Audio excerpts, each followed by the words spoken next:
Assalamualaikum. Hari ini 5 hari bulan Februari 2024. Okey, kita cerita sedikit tentang Putin. Putin lah speech berkata yang tentang buffer zone. Buffer zone ni adalah kawasan selamat di mana semua bandar-bandar yang telah ditawan oleh Rusia. Jadi Putin berkata buffer zone ni akan di-extend supaya dalam masa hadapan bandar-bandar ini tak diserang oleh Ukraine. Maksud dia misail-misail ni lepas ni takkan dapat sampai lah. Itu nama dia buffer zone. Okey, macam Kharkiv. Bandar Kharkiv ni dekat Dnieper River. Okey, kita lihat bandar Kharkiv ni dekat Dnieper River.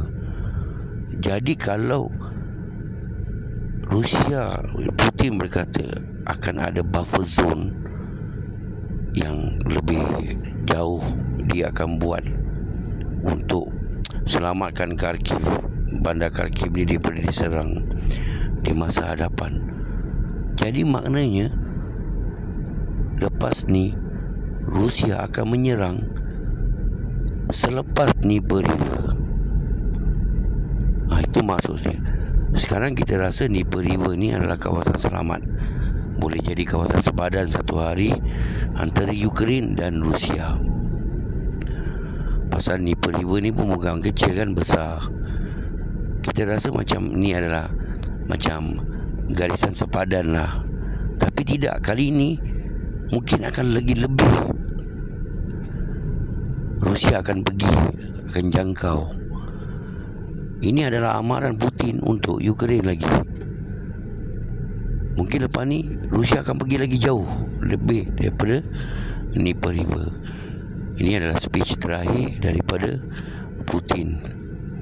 Dan Putin kata, kita lihat macam mana jet yang membawa tawanan yang telah ditembak di Belgorod, di mana jet yang membawa tawanan itu adalah tawanan Ukraine dan telah ditembak oleh Patriot missile US. Jadi sebab tu Putin katakan lagi sekali, sebab tu mereka perlukan lagi jauh buffer zone untuk keselamatan rakyat-rakyat Belgorod. Ini adalah amaran untuk Ukraine dan tawanan Rusia pula. Kalau kita cerita pasal tawanan perang Rusia Ukraine, Rusia seorang, Ukraine 10 orang. Jadi ini penting, pertukaran tawanan ni penting.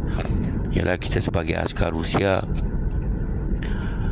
kalau kita berperang untuk negara kita, jadi kalau kita ditawan, kita akan berasa lega kalau kita dapat diselamatkan balik oleh Rusia. Kan Rusia selamatkan tawanan yang buat pertukaran. Jadi Rusia tak terlalu ramai askar mereka ditawan, 10 Ukraine.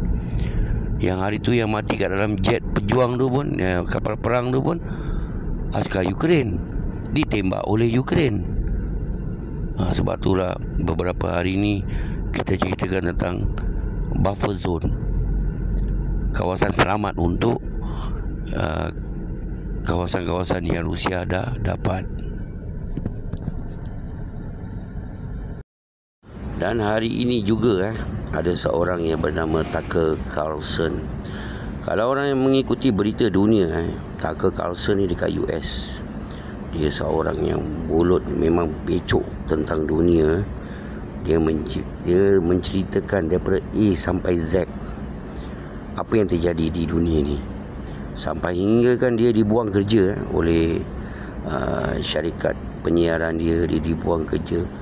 Dan walaupun dia dibuang kerja sekalipun, Masya Allah, dia punya pengikut dia dekat internet ni berjuta. Sampai US pun takut dengan dia ni juga.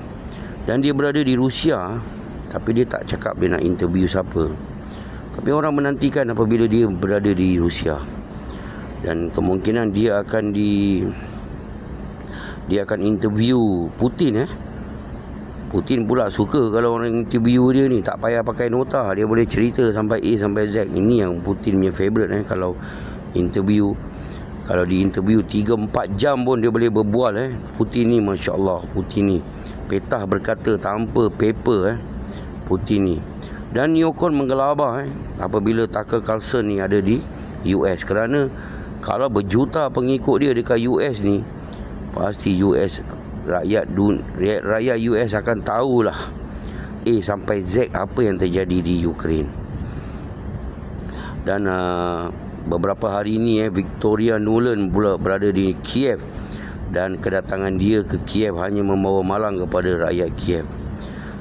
Kerana ini yang Lavrov katakan memang ada beberapa serangan minggu ini terhadap orang awam di Rusia. Sebab itulah Putin datang ke depan dan bercerita tentang buffer zone yang akan dilebarkan lagi untuk mempertahankan orang awam yang negeri-negeri mereka di bawah Rusia sekarang. Sebab itulah perkara ini penting Dan juga serangan di tempat-tempat awam Rusia ini adalah kerana mereka nak Putin rasa sakit dengan serangan di tempat-tempat orang awam. Kerana Putin akan menjalani pilihan raya tahun ini, beberapa bulan ini. Jadi dia nak rakyat Rusia tidak memilih Putin lepas ini. Dia nak Putin sakitlah. Sebab itulah mereka menyerang tempat-tempat awam. Mereka tak berani menyerang tempat-tempat ketenteraan Rusia, tak berani. Kerana mereka tahu mereka tidak boleh menang dan mereka tidak ada kelebihan. Sebab itulah mereka hanya banyak menyerang tempat awam seperti di Belgorod, di bandar-bandar yang Putin dah dapat dah. Dan Zelensky pula berada dalam keadaan yang tidak baik kerana banyak sangat orang yang tak nak merampas tempat duduk yang Zelensky ada sekarang. Kerana orang nampak Zelensky sekarang dalam keadaan tanpa pemerintahannya yang lemah. Memang dah lemah Zelensky, nak menukar Zaluzny, General Zaluzny pula tak nak lepaskan kerusi sebagai general di Ukraine. Macam-macam cerita sekarang di Ukraine. Sebab tu Zelensky nampak lemah dan kemungkinan akan adalah orang akan mengambil tampuk Zelensky.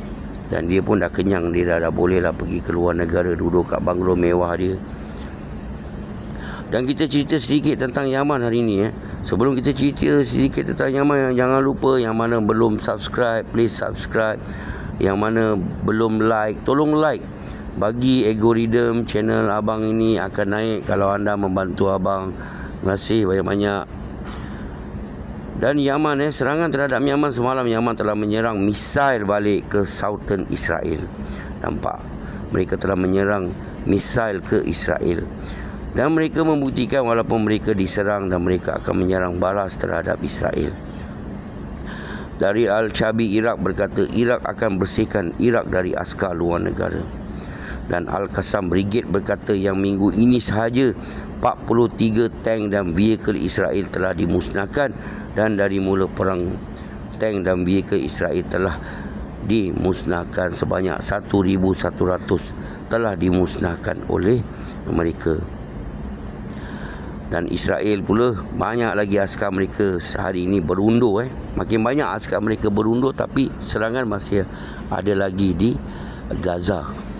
Askar banyak berundur tapi serangan masih ada di Gaza. Dan kemungkinan perbincangan untuk gencatan senjata akan berjaya, tapi tanpa Netanyahu sebagai Perdana Menteri Israel. Assalamualaikum. Jangan lupa like, share dan subscribe teman-teman. Hurrah everybody.